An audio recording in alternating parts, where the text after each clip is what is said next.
Banana chocolate chips ang lulutuin natin. Ito na yung asukal. 2 egg.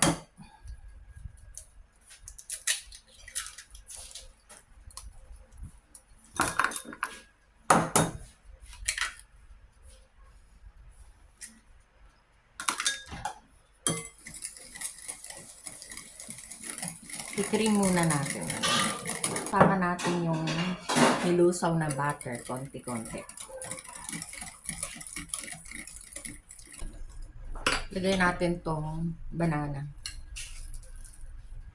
Niluto sa oven, tapos dinuro.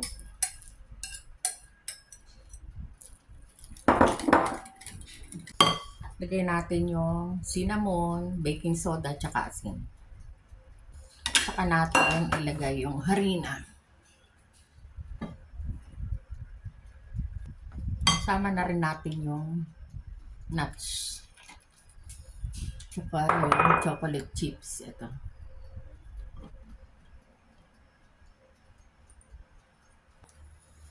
Ipo-fold lang natin hanggang mawala yung harina.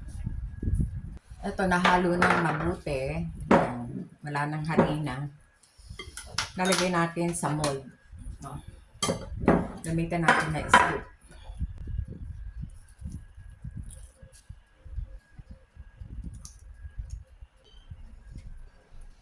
Saan natin iayos.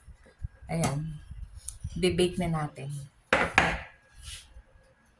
Yan, luto na.